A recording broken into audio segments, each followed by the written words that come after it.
up, or if you make sure.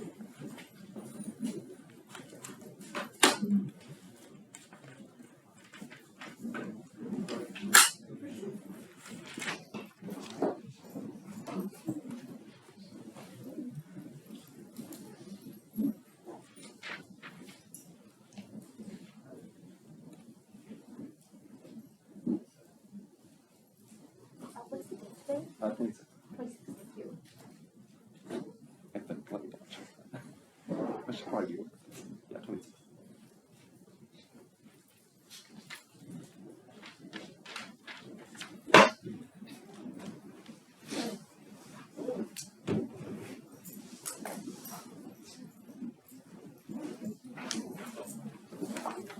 Thank you.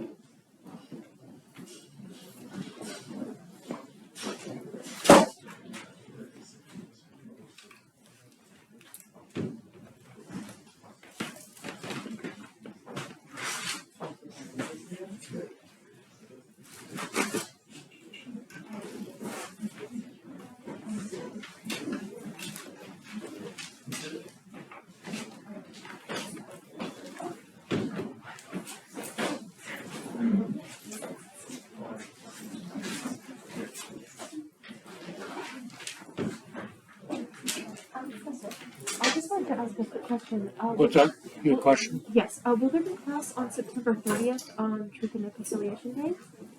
I don't think there is. Okay, awesome. I just wanted to be sure. I'm not absolutely certain about that, but I think that there's always been sort of classes suspended. Okay. All right, thank you. I was just asked about the 30th and whether there's a class, and I don't believe there is a class. For my other classes. But I think it's there's no class. My other class is suspended, I think. Yeah. I'm pretty sure. The student will have, it'll be like the old Catholic Church. They had festivals right through. Nobody worked ever. It's an end to the system because they're just more and more holidays. It's great. It's That'll be today. what? So let me begin by talking about the lowly footnote. You have to have your paper uploaded, right? I believe it's the 28th, right? You upload it to Unlearn, and they run it through the machine, which determine whether there's been honest work. So there are two things I want to mention. The first is the footnote, and then I want to talk about answering the question. First of all, why do we have notes? Why do we have footnotes? What is it all about? Is it some sort of a fetish, a kind of reification? Footnotes. It's crazy. No, the footnote exists because it is a reference to some work of scholarship or some piece of evidence, which is kind of proof of what you are saying in the text. And the proof, it can be a direct piece of evidence, like a newspaper article or some record in a government office that you're using, or as in our case, it's reference to a scholarly text. And scholarly texts that are referenced are usually the best piece of scholarship that is available on a given subject. And it is a good piece of scholarship because it has an analysis and it's based on a strict evaluation of the evidence. So the notes refer to this body of scholarship or sources, which are the sort of evidentiary empirical proof of what you're asserting in the essay. That's what a footnote is all about. Now, sometimes people also, you can say that sometimes you have something to say, but it doesn't fit into the narrative. So you put it in the note rather than in the text because it disrupts the text. But that essentially is the reason for footnotes. Sometimes footnotes can be quite funny or amusing or interesting. There are people who are famous, like there was a famous historian by the name of Edward Gibbon in the 18th century. He's considered to be one of the great historians. And his footnotes are really, really funny and or very interesting. And you could just read the footnotes to Gibbon, and that would be interesting. I even had the thought that maybe I would collect famous footnotes and make a book out of the footnotes. That's a joke. I don't know. I don't intend to do that. But in any case, I'm noting this. I'm saying this because we don't want rote work. We want sort of thoughtful understanding what you're doing, so that you develop the sense of the meaningfulness of this stuff.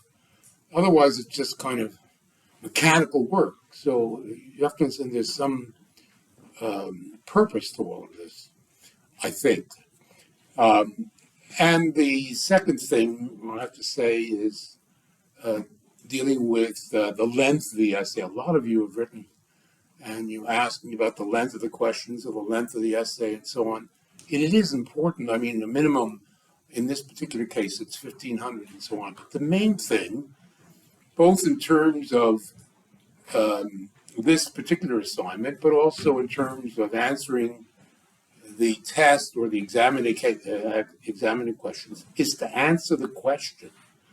I mean, I'm referring to myself. When I was a high school kid, I was interested in basketball. I'll tell you the truth. That's what I liked. And it's only slowly that I begin to get sort of an interest in scholarship and so on, and learning. Well, when I first started to write, I would wander off the subject. There would be a question asked at university level examination, and I couldn't keep to the subject. Or if I was writing an essay, I would sort of wander off. You always have to bear in mind the question asked and make sure that your answer actually answers the question. Always direct yourself to the question. And even in the conclusion, say something about, oh, I've answered the question. Point out, I've answered the question.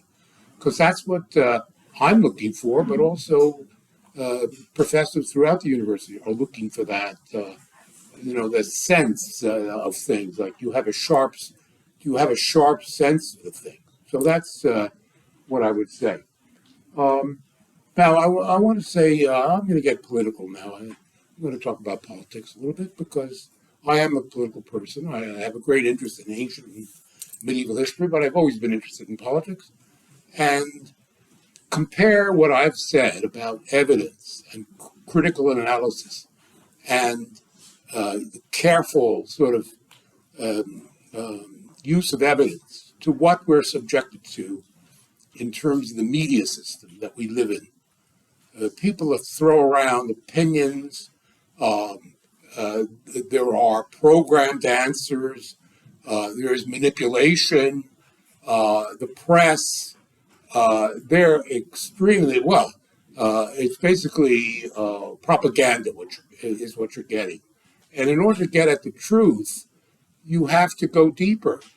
You have to get behind these manipulations, and you have to get other sources. You have to become critical, and you have to understand that you can get beyond just the CBC, which is egregious.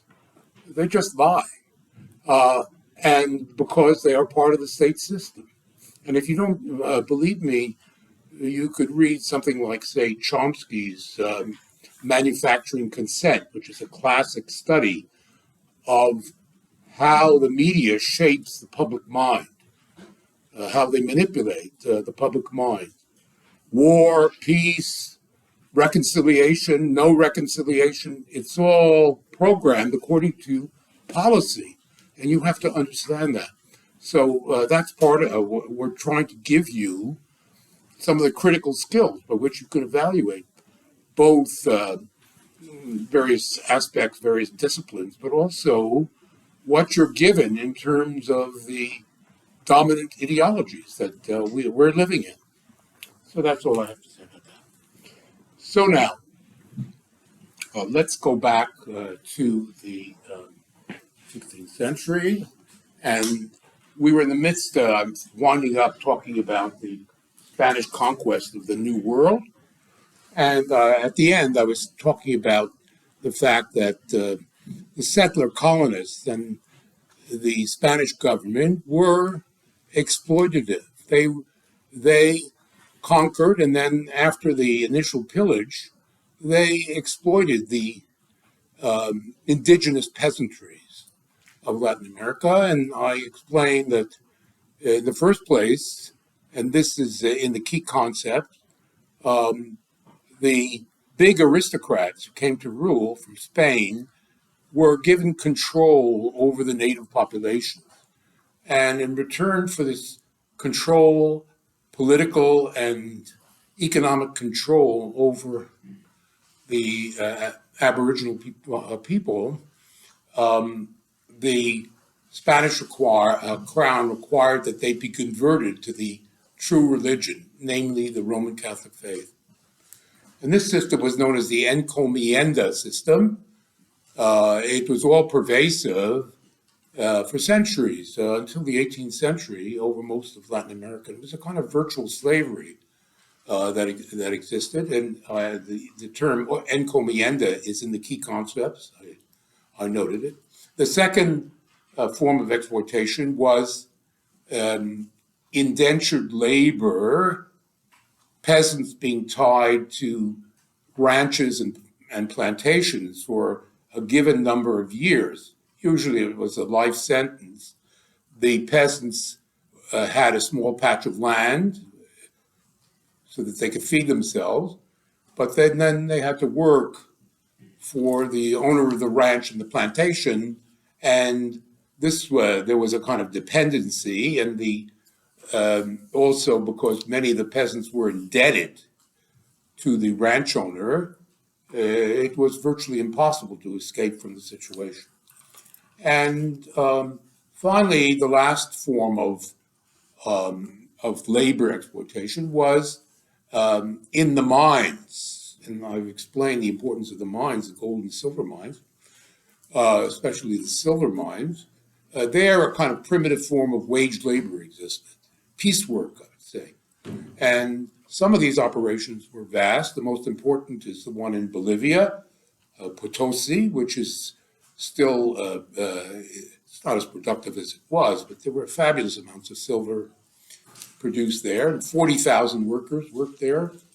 It was enormous. So that was the setup, and overall I would say that this was an exploitive system. The elites, the peninsulares, people from Spain, and the Creoles, the plantation owners and the hacienda owners, they were the main beneficiaries, as well, of course, as the government of Spain.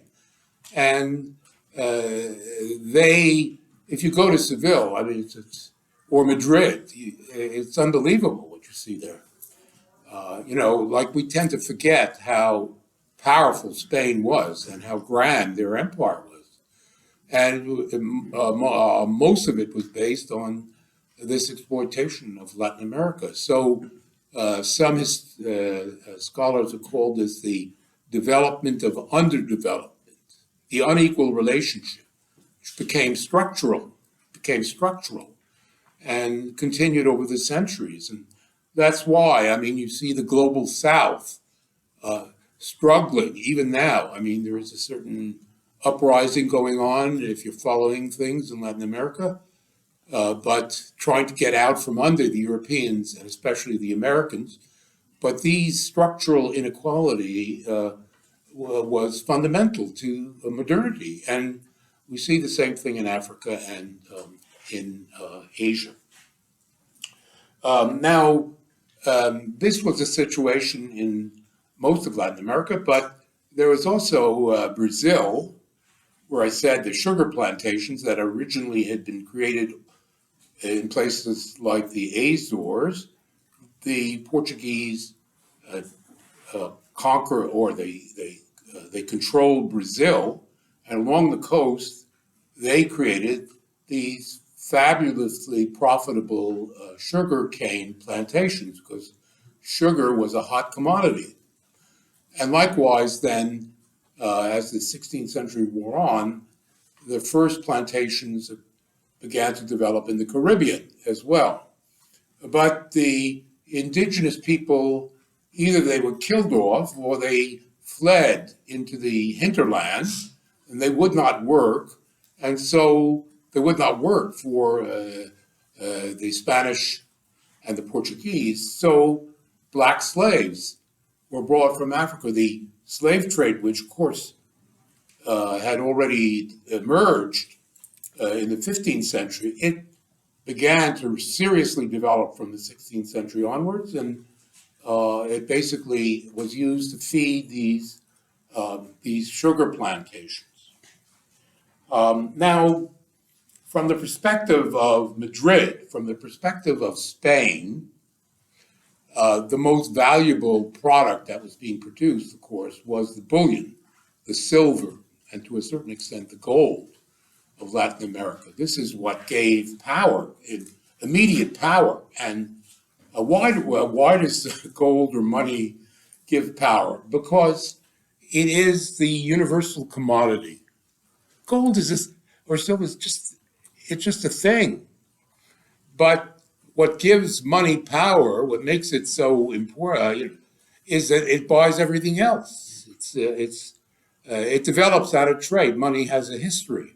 And so money took on, even already in antiquity, this characteristic that it was the universal commodity. It bought everything else. And so everybody wanted it, and as much as possible.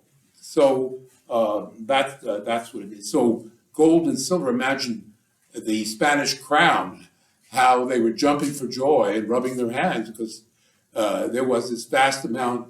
The Spanish crown took 20% of all the gold and silver that was produced in Latin America, which was vast, and which meant that the Spanish state, of course, was they could buy whatever they needed. In particular, they could buy armies, navies, power. And so that's very important in terms of the story that we're unfolding.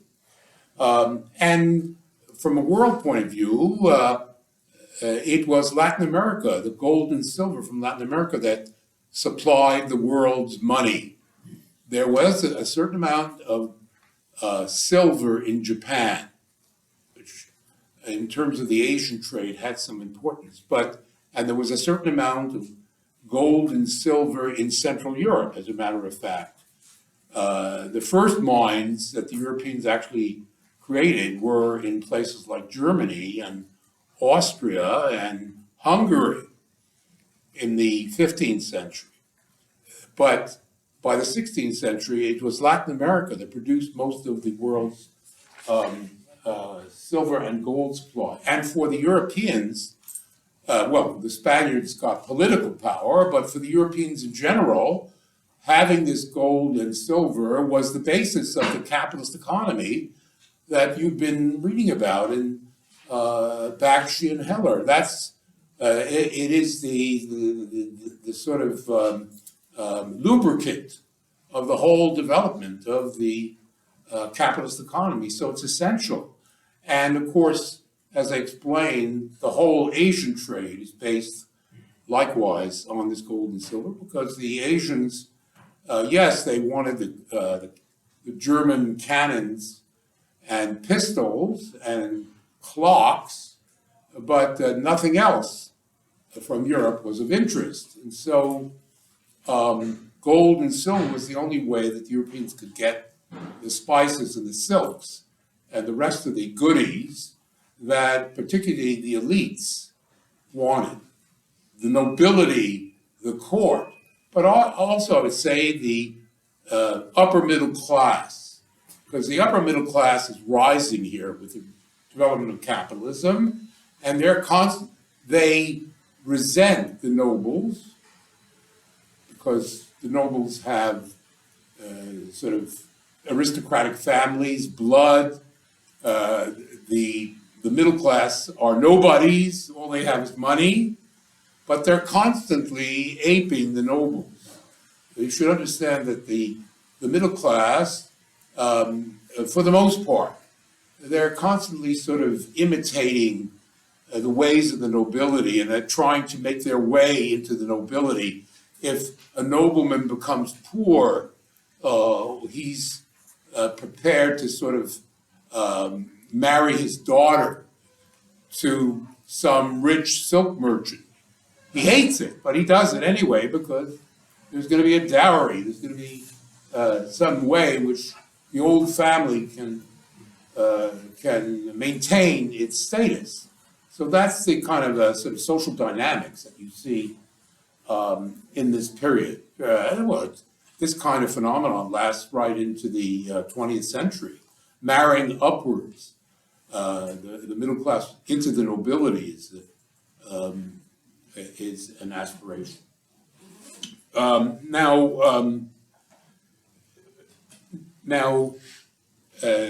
To come back to Spain, as I'll be talking about a little later, in terms of the politics, Spain is the great power. Spain, the Spanish Empire, which we'll speak about. But if you look at really what happens in the course of the 16th and first part of the 17th century, yes, Spain is dominant in Europe because of its vast resources. But slowly, what you see is that first economic power and then political power gradually moves northward from Spain, from Italy, which is conquered by Spain, by the way. That's an important aspect of the first part of the 16th century. The Spaniards take over Italy, which in the Middle Ages and early in this period had been the center of the European economy. Well, the Spaniards invade and they take over. They fight the French and they win, and Italy becomes Spanish. The papacy becomes an instrument of Spanish power in the course of the 16th century. This is all quite important. But what you see is that the economic and the financial power, it drifts northward. First of all, we saw that even at the beginning of this, Columbus was from Genoa.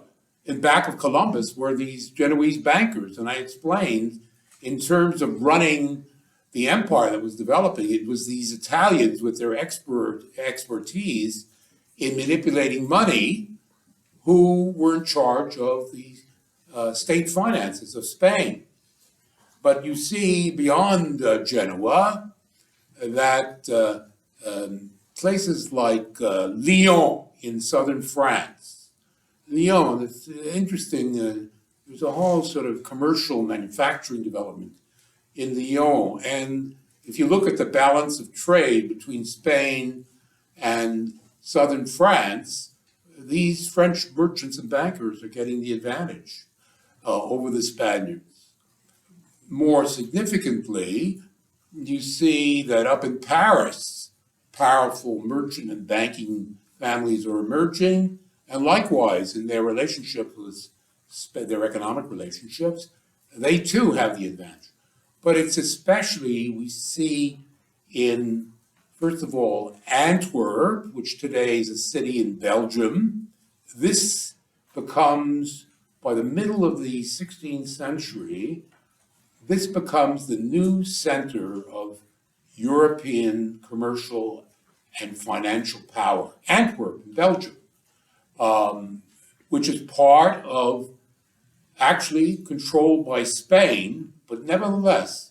And the reason for that is that you see the shift of trade from the Mediterranean, from the south, up to the Atlantic.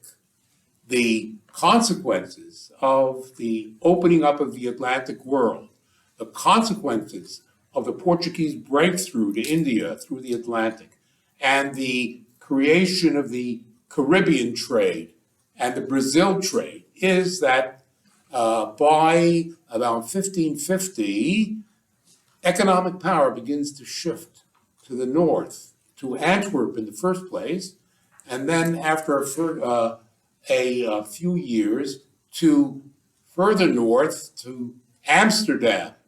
First Antwerp and then Amsterdam become the center of world commerce. Now, why did this occur? What happened?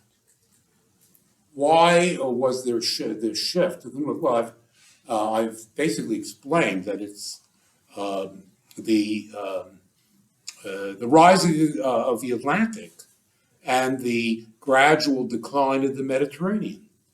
The Atlantic gets stronger, the Atlantic coast gets stronger, and the Mediterranean gradually fades out. By 1580, it's clear the Mediterranean is waning and the Atlantic has emerged. And the focal point, especially, is the Low Countries, Antwerp, and especially then Amsterdam, the rise of the Dutch, you see. Now, this shift that we see, an important geographer and economist by the name of David Harvey. He's extremely well known. Does anybody here know the name David Harvey? I'm just curious. No. Well, he's on TV. He's on YouTube. You can find him on YouTube. Everything is on YouTube. Well, in any case, he has this concept of the spatial shift. A spatial shift. He's referring to especially the movement of money. And whereas the money at first was in Spain and also in Italy, the money shifts northward to Antwerp and to Amsterdam. And he calls this a spatial shift. It's the first big spatial fix in the history of capitalism, from Southern Europe basically to the north. Now, what happened? Well, first of all, the merchants in places like Lyon and Paris and Antwerp, they had expertise in terms of handling money that the Spanish did not have. And this is true of the Genoese, of course, as well, but more powerfully, these more northern cities, the bankers and merchants there, they knew how to move money across Europe. And Spain was operating armies all across Europe, in Italy, in northern France, in the lowlands, in Germany. The Spanish army that I spoke about earlier, which was so powerful, was operating everywhere. And they had to be paid. And it was these northern bankers and merchants who provided the financial networks. They knew how to change money. In the 16th century, they had something called letters of exchange. They knew how to write checks or letters of credit, and they could shift money around. Today, of course, it's instantaneous, but in Europe in the 16th century, it was a matter of 3 weeks. They could do this. And so that this command over money was very important. But I think the most important reason was that it was in the north that a really successful manufacturing industry was developing in Germany and in the Low Countries, in what is now Belgium and Holland. Manufacturing industry sprung up, and eventually, by the latter part of the 16th century, in England too. England, which is still secondary, it doesn't have what it had in the 18th century. We're still at the beginning of this. But still, we see in England even, there is a significant development of particularly textile manufacturing in England, very good sheep, wool cloth, and so on. So Germany, the Low Countries, England, manufacturing, and the Spaniards, who think they're very rich because they have all this gold,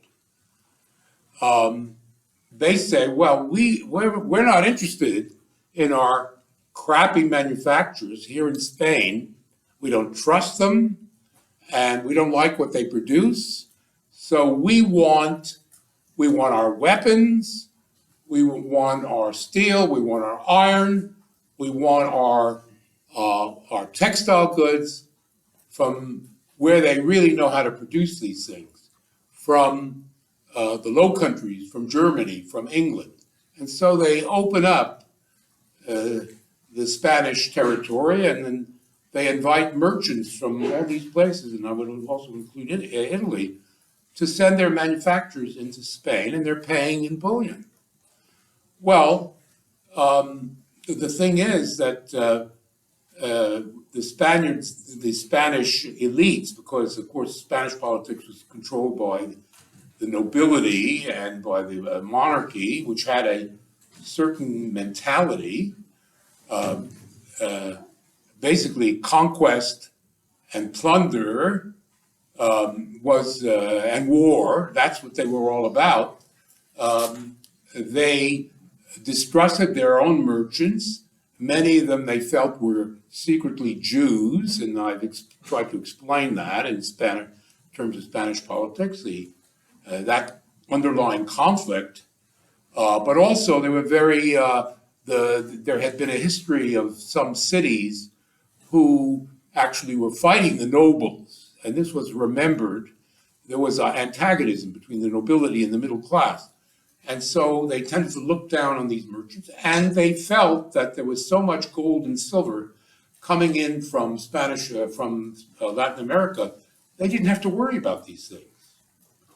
But as we know, real economic production is what, in the end, determines who eventually emerges as winner and who ends up as a loser.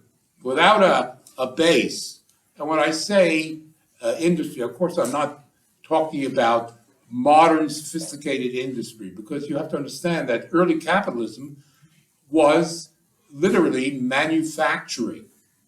The most important element in producing textiles or producing steel or coal was actually manual labor. A lot of skill, that's why we have the term manus, is the term from hand manufacture. Manufacture means hand making. Stuff was made by spinners and weavers, by hand, with simple, crude machines. There were no machine-driven, well, there was a few, but for the most part, the technology was still primitive, but nevertheless, capitalism existed. Wage labor, entrepreneurs, exploiting wage labor, but using relatively primitive kinds of techniques, tools, and machines, which were very simple. It's only toward the end of the period that we're talking about that the first really sophisticated, sort of power-driven, steam-driven factories, and that's the story that we tell at the end of this course. But at the beginning, it's all about manufacturing. In any case, this spatial fix is happening. And at the end of the day, frankly, the Spaniards were going to be left high and dry. The Spaniards did not invest in real production, and so we see that by about 1620, Spain begins to rapidly decline. And the North is taken over. The Low Countries, Holland, and indeed England begin to emerge as the significant powers in the course of the 17th century. But we're well back. We're still telling the early story, and the early story is the drive of Spain to achieve world empire. They're conquering Latin America. They're getting a hold of all this bullion, and they want to conquer Europe. And the person who personifies this aspiration is an individual by the name of Charles V. In the key concepts, I give you the dates and so on. He reigned from 1516 to 56. He was the king of Spain during that period. But he wasn't merely the king of Spain. He had this vast territory. He had Latin America, all the gold and silver. He conquered Italy. Italy became his. He had control of the Low Countries, what is now Belgium and Holland. He was the emperor. It was a sort of an empty title, but nevertheless still significant, stemming back from the Middle Ages. He was the Holy Roman Emperor, the ruler of Germany. And he was also the King of Hungary and the Duke of Austria. So he controlled half of Europe or more. So he controls, to recapitulate, all of Latin America. This, by the way, there's a map under illustrations in UMLearn. You see his control, everything but Brazil belongs to Charles V, and likewise half of Europe. Italy, the Netherlands, Spain, the German-speaking lands, Germany and Austria, it's all his. And of course, backing Charles up is the Spanish army, the Spanish bureaucracy, the church with its Inquisition. We're now talking about the Spanish kingdom and the consolidated, centralized government that had been created by Ferdinand and Isabella. He has all that as well. And so you see this man standing at the apex of power, and we know something about the way he thought because he left memoirs and so on, and others did as well. And his idea, his dream, was basically to recreate the Roman Empire. And in fact, he dressed in that way. He saw himself as a Roman emperor, and as a warrior. And as a matter of fact, in illustrations in UMLearn, I show a statue which was commissioned by him, and which is today in Madrid. And it shows him, it's in a sort of black marble, a splendid and interesting piece of work. He stands as a Roman conqueror, which gives you a real sense of what he was all about. And below him is this enslaved, either he's a black slave or he's an indigenous person. Below him, and sort of cowering before the power of this Roman emperor is this individual from the global south, which gives you a sense of the imperial sense of Charles, and it is based on the enslavement of the indigenous person or the black slave. That's why this statue is so, from the history of art point of view, it's an extremely interesting piece of work, and it's in illustrations. Now, so this is Charles, and of course, notice I said that he controlled the Low Countries. Well, that's becoming the financial, the manufacturing center of the whole of Europe. He controls that, and he also controls Italy, where still during his reign, there's a lot of banking, there's a lot of wealth that's accumulated. He's got that as well. He's making the Pope into his chaplain. So he's got this vast power. And his purpose was to create the Roman Empire. However, he failed. And he spent the whole of his reign basically in military campaigns. And he had two opponents. In the first place, he had the Ottoman Empire to the east of the Mediterranean. Most of the history of the 16th century is a study of this continuous war between the Ottoman Empire and the Spain. Charles came from the Habsburg family. They were the Habsburgs, that's the dynasty. Particularly, they ruled in Vienna. That was one of their capitals. Madrid was the other, and they were assembling armies, which were vastly expensive, to fight the Ottomans. The second front was France. France emerges as a increasingly strong rival to this aspiration. They don't want to be dominated by Spain. They don't want to be controlled by Spain. And so there's continuous war with France during this period. And finally, and perhaps fatally, internally, Charles, far from being able to consolidate this vast power economically and politically, what happens is a gigantic revolt breaks out against the established power, against the emperor, against the pope, against authority in general, invoking an alternative authority. What is that revolt? What is the revolt? It's the Protestant Reformation, Martin Luther, the uprising of the peoples of Northern Europe who are rising, especially in the middle class, rejecting, I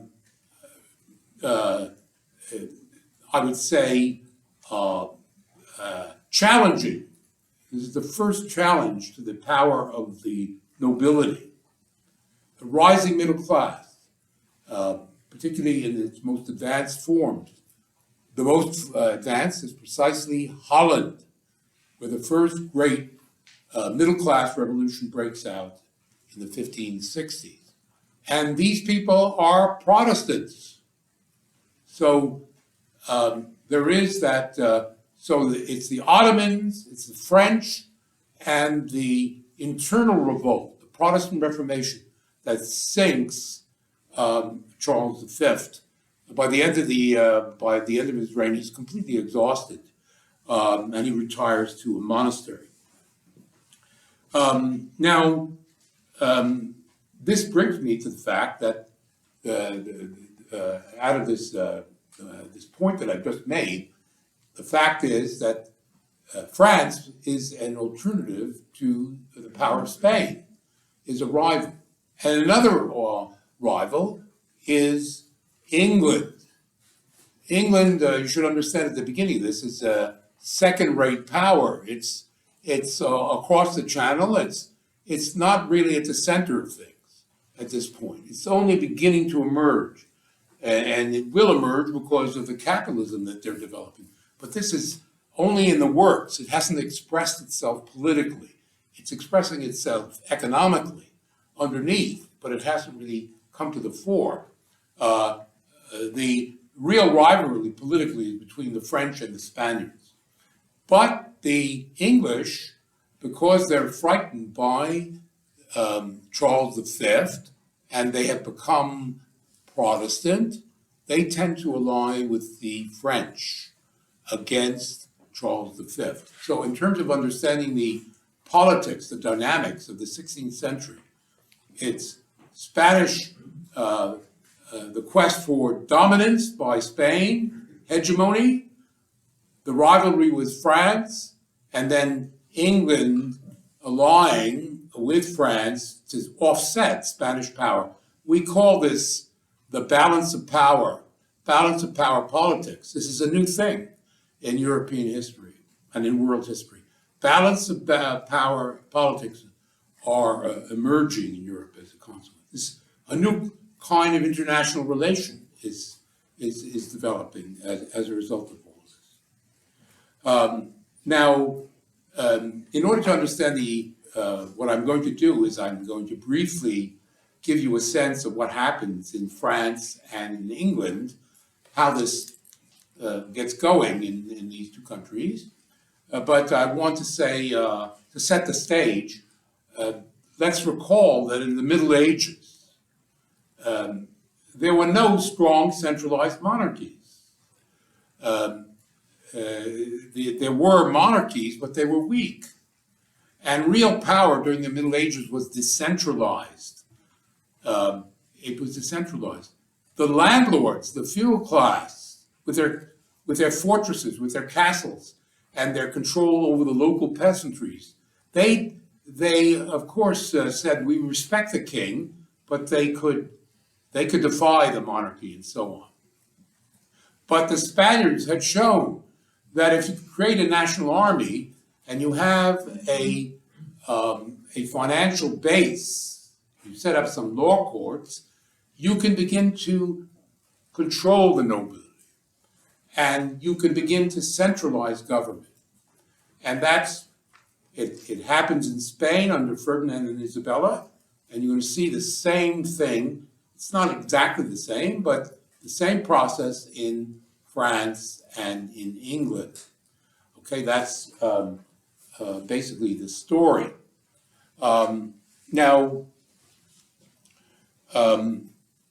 So the story, one of the features of the 16th century are the new territorial states.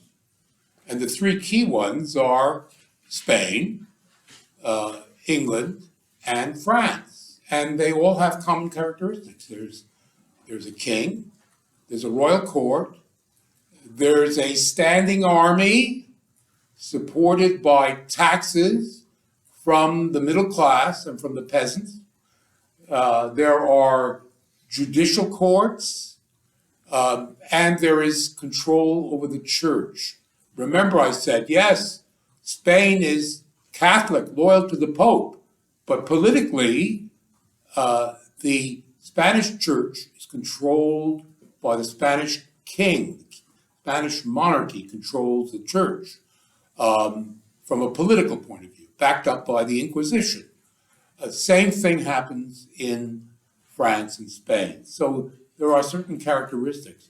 A bureaucratic apparatus, a standing army, courts, a royal court, control over the church, common to all three of these. And we do see that something similar happens even in a place as remote as Sweden or Denmark.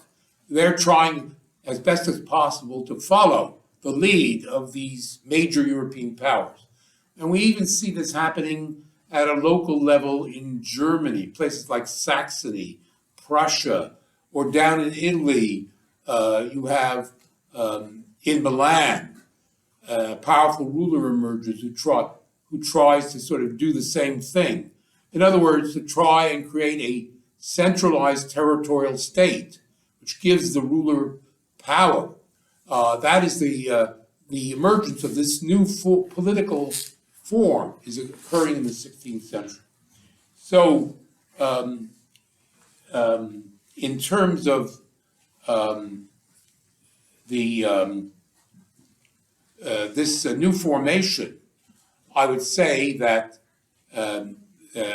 there are two key elements to this from a social point of view. The first is the money and the political skills, the bureaucratic skills, the legal skills, they all come from the middle class. They come from the towns.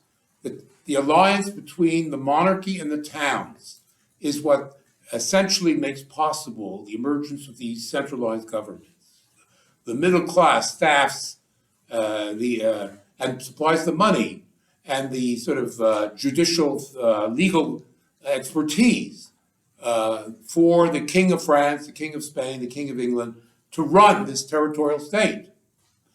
But what we have to understand is that, yes, that's true, but the middle class is still underneath. They're beginning to get the economic power.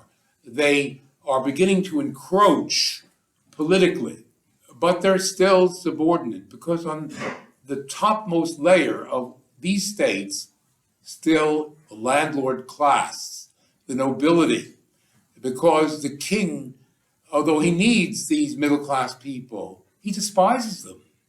They're upstarts, they're parvenus, they're money people. And he wants elegance, he wants luxury, he wants refinement, he wants his nobility. He wants them to obey him and to lead his armies, to lead his navies, to lead the church. At the upmost layer, these centralized states are basically run by the nobility. The nobility, which in the Middle Ages was independent of the monarchy, now becomes the sort of upper elite element of the new state that is emerging. Well, we'll examine France and England from this point of view and move on to the Renaissance in the next class.